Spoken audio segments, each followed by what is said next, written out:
Oi, tudo bem? Eu sou o Lidias do canal Grimório Adaptado e hoje eu venho trazer para vocês aqui uma gematria muito interessante que oculta o caminho que o operador, que o mago, que aquele que busca a verdade, que busca alcançar da verdade uma manifestação em sua vida, né? Busca essa verdade que é procurada em religiões e é procurada em ritos, é procurada em fórmulas, e essa verdade está oculta, está contida dentro da própria árvore da vida, está contida no conhecimento das palavras hebraicas que compõem a árvore da vida.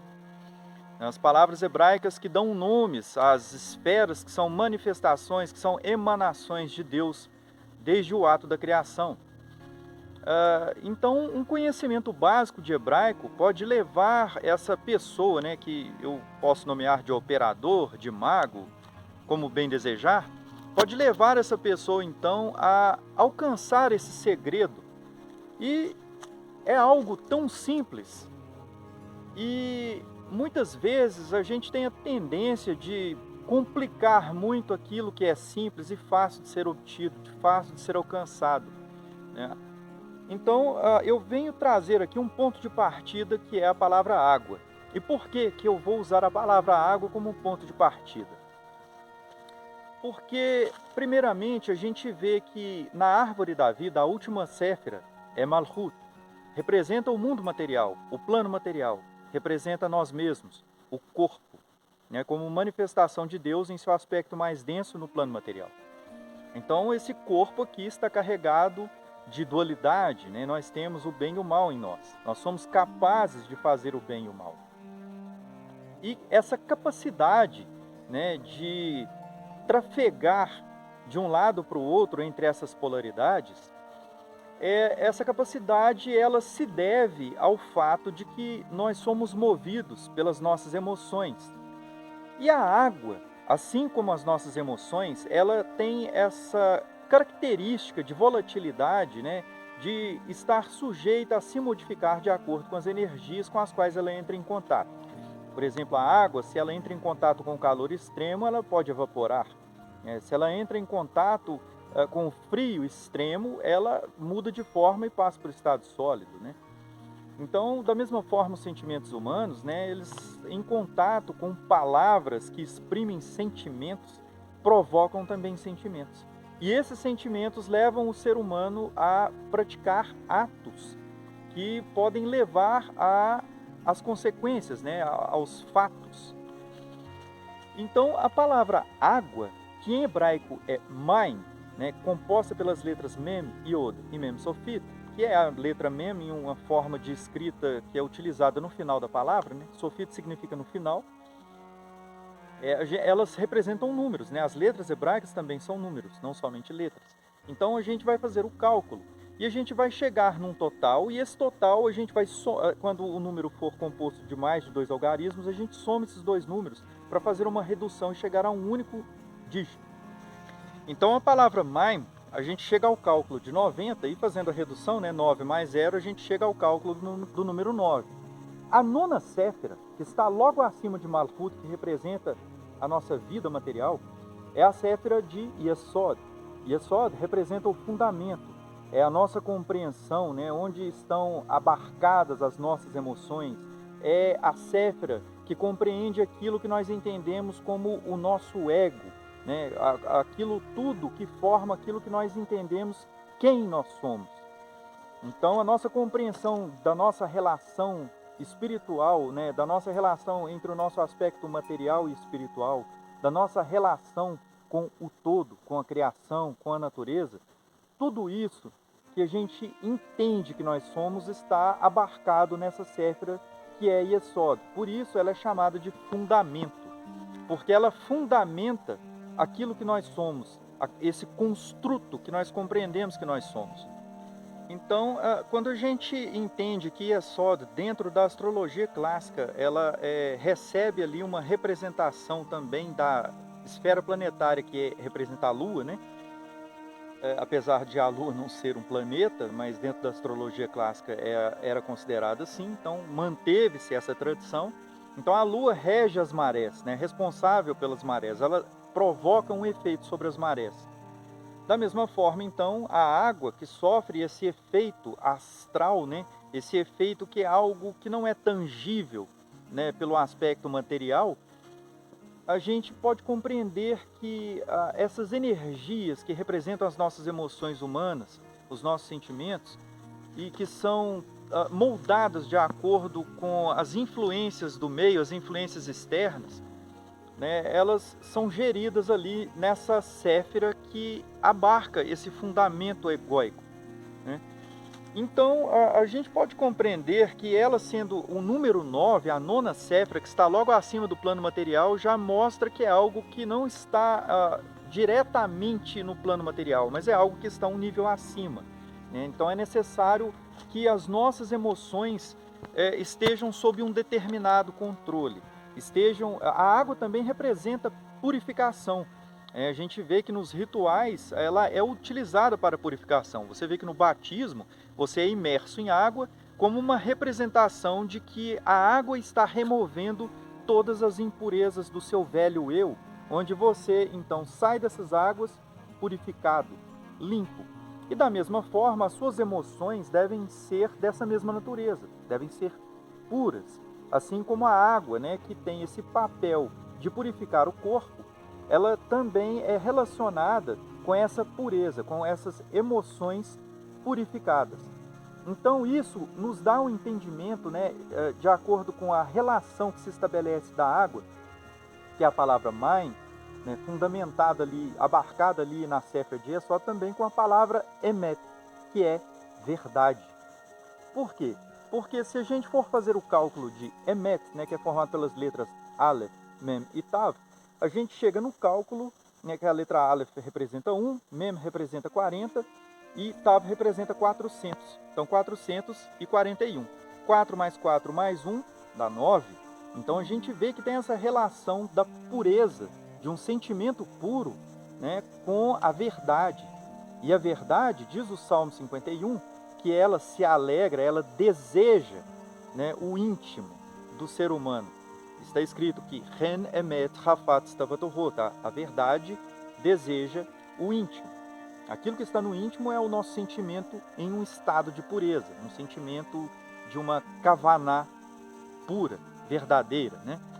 Então, a kavaná verdadeira vai estabelecer também essa correspondência com a verdade divina que está no interior daquele que busca, né? Então, ela está em oculto. Essa verdade humana, esse sentimento humano está oculto no ser humano.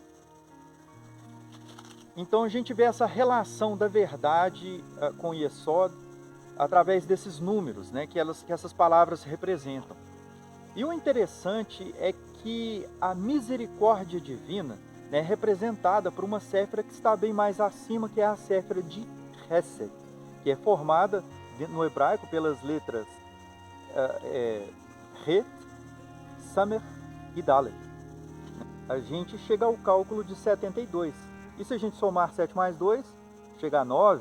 Então a misericórdia divina é alcançada através de uma intenção que vem de um sentimento puro. Então as nossas emoções vão fazer com que nós estabeleçamos essa comunicação com a sabedoria divina. E a sabedoria divina é a manifestação de Deus nessa séfira de Hormá, né? E a sabedoria divina que se manifesta em Hormá está posicionada no desenho, né, no diagrama da árvore da vida, logo acima da séfira de Hesed, que é no pilar da misericórdia. Hesed é a misericórdia divina. Então, Hormá, que é essa sabedoria, está logo acima, esperando então que o homem estabeleça esse contato através dessa intenção genuína.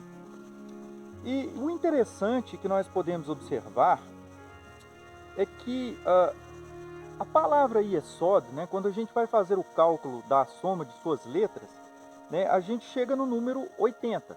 E o número 80, 8 mais 0, chega no 8, e o 8 representa ali a oitava séfira, que é Hod, que é a glória de Deus. E essa séfira de Hod, ela é associada à comunicação, ao conhecimento em um aspecto mais inferior, mais próximo do material, da vida material. né? Enquanto Hormá representa ali uma emanação da sabedoria divina em um ponto mais elevado, Hormá está em um ponto, Hod está em um ponto mais próximo do humano, né?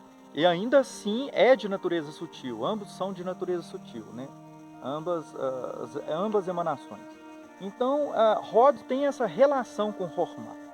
E Hod, por ser a oitava Séfira, né, a gente chega nela e ela está posicionada em um ponto onde se faz essa conexão de Yesod com Hod.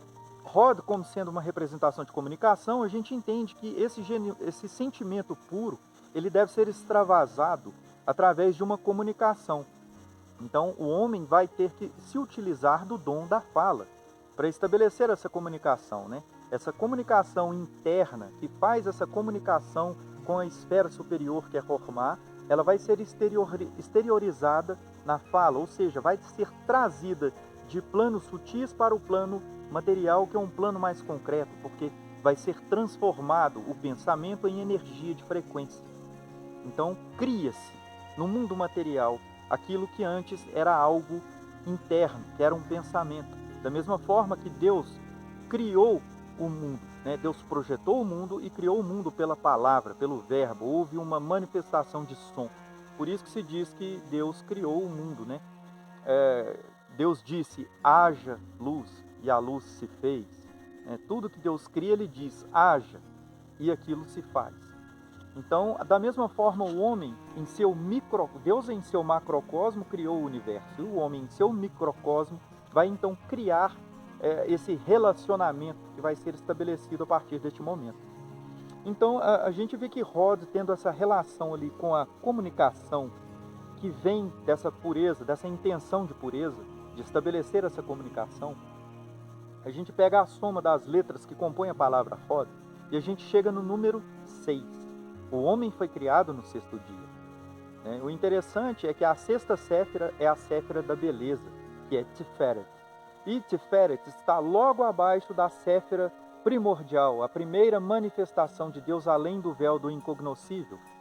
Essa primeira manifestação, que é o Um, que é Keter, ela emana sua luz sobre todas as sefirotes que estão logo abaixo da árvore da vida. E a primeira séfira que está diretamente ali recebendo essa luz, que incide de Keter sobre ela, é Tiferet.